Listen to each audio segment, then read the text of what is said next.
Papo Sebrae. Olá, bem-vindos, bem-vindas ao nosso Papo Sebrae, que hoje abre espaço para o empreendedorismo rural, para os micro e pequenos empreendedores e produtores rurais aqui do DF. Vem aí mais uma edição da Agro Brasília, a mais relevante feira agropecuária de negócios do Centro-Oeste. E o Sebrae DF, claro, está presente, com muita prestação de serviço e inovação para a gestão desses negócios rurais. Quem tem mais detalhes dessa participação e do próprio evento é o Rodrigo Moll, analista técnico do Sebrae DF. Vamos acompanhar a entrevista que fizemos com ele. Entrevista. Oi, Rodrigo, tudo bem? Bem-vindo aqui ao nosso Papo Sebrae. Olá, boa tarde. Muito obrigado pela oportunidade. Rodrigo, vamos lá. Agro Brasília chegando. O que você pode começar destacando a quem está nos ouvindo pelo Spotify ou nos vendo pelo YouTube? Legal. Eu acredito que o primeiro destaque é depois de 2 anos, né, sem esse evento, que é o principal evento do campo, né, no Centro-Oeste, a gente retoma as atividades presenciais com uma promessa de que será a 14ª edição, a edição maior que nós já tivemos de todas as Agrobrasílias até hoje. Qual o papel do Sebrae DF nesse evento? Eu faço essa pergunta porque é muito interessante quando nós começamos a jogar luz sobre os pequenos e microempreendedores rurais.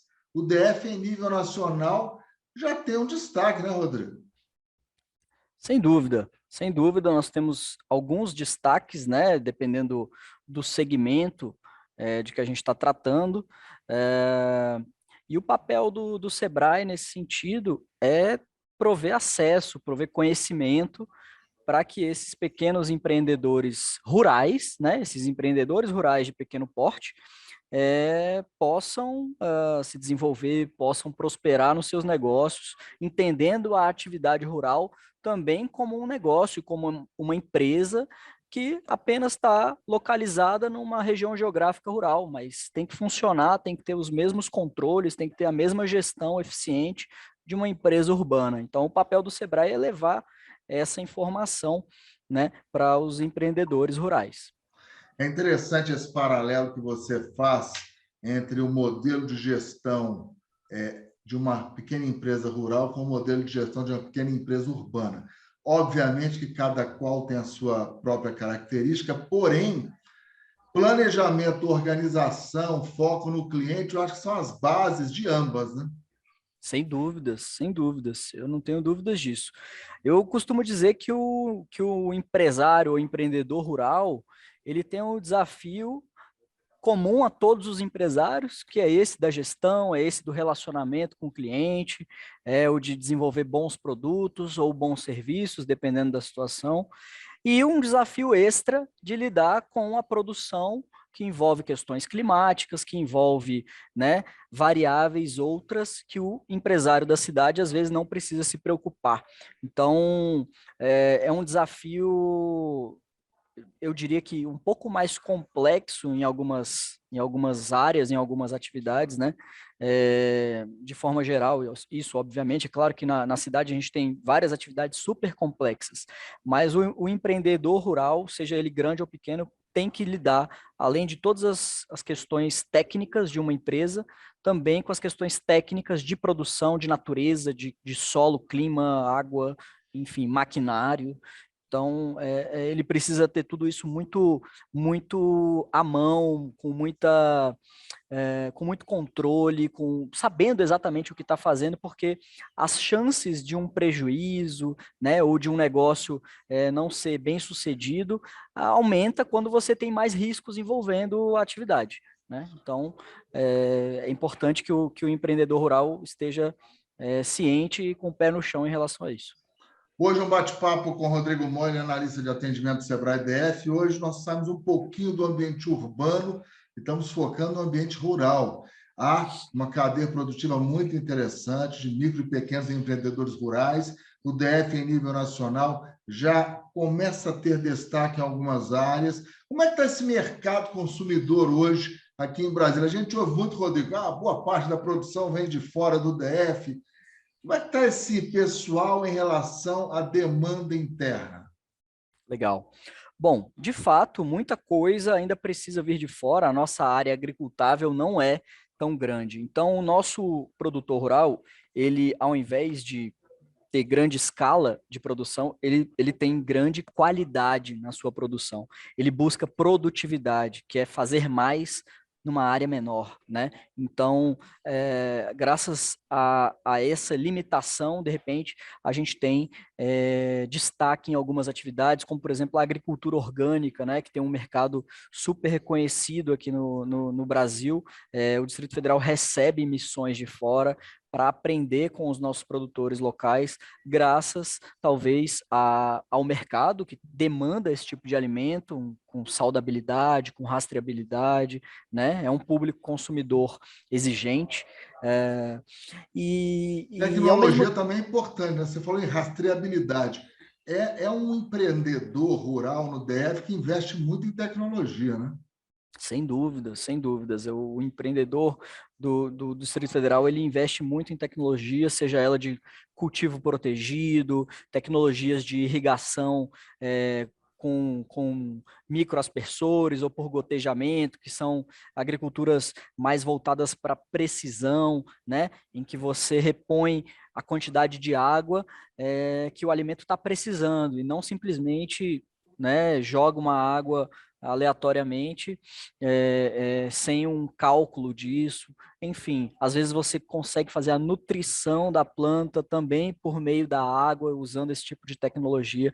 Então, isso, sem dúvida, é um caminho de desenvolvimento tecnológico. Hoje em dia, a gente já vê pequenos produtores locais controlando a sua irrigação, controlando, né, a sua produção por meio do celular. Então, a gente já visitou propriedades em que o cara tá lá e ele prefere fazer a irrigação dele de madrugada, obviamente, porque você tá Comanda tudo por isso aqui, tudo pelo smartphone. pelo Tudo pelo celular. smartphone, exatamente. Então, quando você faz a irrigação de madrugada, você está economizando água, né? Que você está evitando ou reduzindo essa possibilidade de evaporação. Só que quem faz isso? Quem é que tem funcionário trabalhando de madrugada? Então é muito mais caro. Quando você aplica uma tecnologia como essa, além de, claro, você ter uma redução de mão de obra, você consegue ter esse tipo de prática de agendamento, né, com os computadores, e aí ele controla tudo por câmeras, enfim. Claro que, eventualmente, ele tem que estar presente, né, ele tem que acompanhar isso também, mas no dia a dia ele consegue reduzir algumas visitas na propriedade com essas tecnologias, né? Então, claro, isso ainda não é geral, a gente já percebe isso em algumas propriedades, mas já acontece. Aqui no DF a gente já tem isso, esse tipo Que de bom, tecnologia. que bom. Rodrigo, boa parte desse conteúdo que nós estamos expondo aqui no nosso Papo Sebrae, boa parte vai estar contida no Agro Brasília, nesse evento? Vai ter muita discussão de tecnologia, gerenciamento, gestão. Sem dúvidas, a feira como um todo é uma feira que vai reunir mais de 500 expositores, né? Então eu não estou falando só do espaço do Sebrae agora, eu estou falando da feira como um todo, que o Sebrae inclusive entra esse ano como co-realizador da feira como um todo. Ah, Então, que de alguma legal. maneira, o Sebrae está presente na Agro Brasília de forma mais ampla e não só no nosso tradicional stand, que também estará lá perto do laguinho. Então, sem dúvidas, o visitante vai poder participar de palestras no Auditório Buriti, no auditório das empresas que estarão lá expondo, né, com muito conhecimento, com muita vanguarda, eu diria, em relação a tudo que há disponível no Brasil, no o que há de melhor, né, em questão de produção no Brasil, em questão de gestão também, enfim, então muito conteúdo, pode esperar que muito conteúdo vai ser disponibilizado por lá. E tem que dar uma passada no estande do Sebrae, né? Sem dúvida, o stand do Sebrae está lindo. Eu estive lá ontem visitando a montagem. A gente já começa a feira na terça-feira, né? E o stand já está todo vapor lá na montagem. É muito grande, são 500 metros quadrados, onde a gente vai oferecer a nossa feira de produtos locais. Então, temos reunidos lá 19 produtores rurais, 4 artesãos que estão representando o artesanato aqui da região, e sempre são produtos de muita qualidade, né? São produtos, muitos deles com certificação orgânica, outros com certificação da agricultura familiar.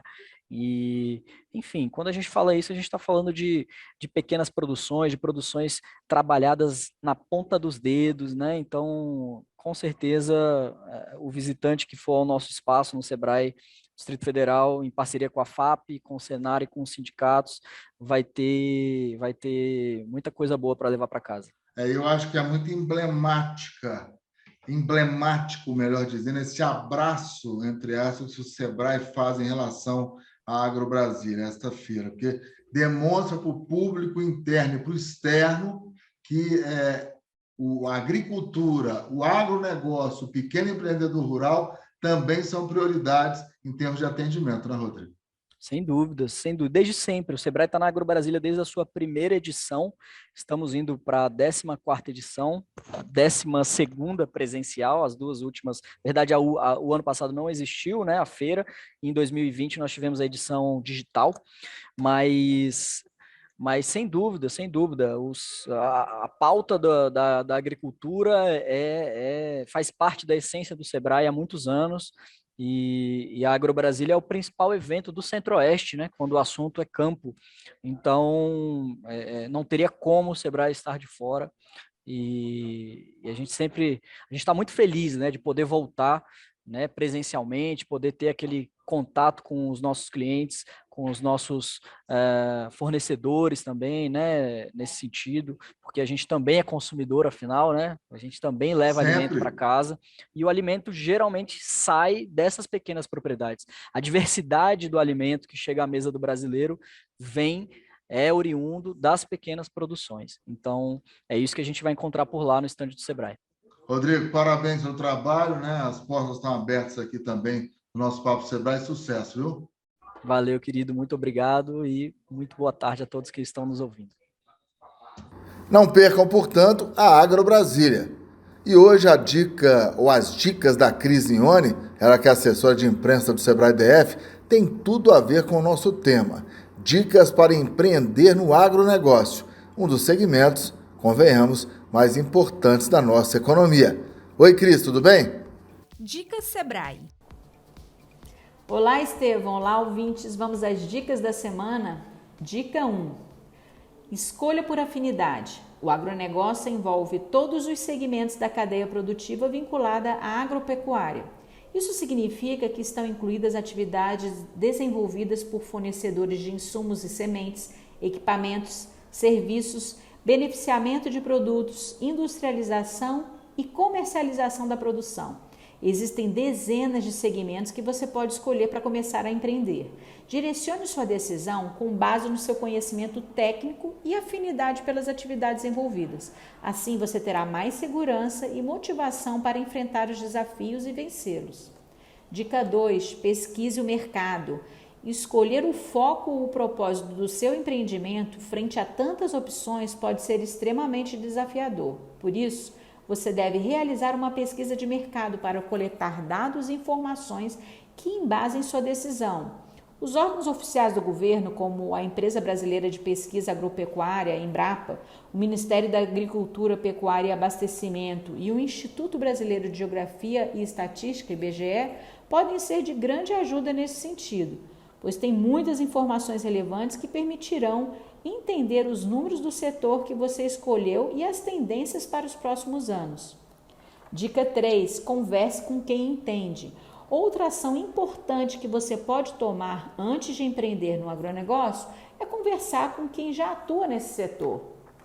Procure por profissionais que trabalham em empresas do ramo e também por empreendedores que já têm experiência prática no mesmo segmento no qual você deseja empreender. Tente extrair deles tudo o que fizeram para enfrentar as incertezas e vencer as maiores dificuldades. Veja também como é a rotina do negócio. Assim você conseguirá coletar informações essenciais que mostrarão se é o tipo de empreendimento que realmente deseja e se as atividades desenvolvidas serão prazerosas. Dica 4. Fique de olho na tecnologia. A tecnologia chegou ao campo e contribui para aumentar os resultados do agronegócio. Por isso, fique de olho nos produtos e serviços nos quais você pode investir, como a mecanização da lavoura, a aplicação de agricultura de precisão em dispositivos móveis, drones, GPS, sensores e aplicativos. É importante conhecer a fundo as ferramentas disponíveis no mercado, analisar as informações e pensar estrategicamente de acordo com o seu negócio. Dica 5. Invista em pequenas propriedades. Nem só de grandes plantações vive o agronegócio. Portanto, se você tem uma pequena propriedade ou pensa em adquirir uma, existem diversas oportunidades que podem ser aproveitadas. Muitos produtores apostam na agricultura sustentável e orgânica, que permite a comercialização de produtos certificados por órgãos ambientais. Outros investem em animais de pequeno porte para a venda de sua carne e de seus derivados.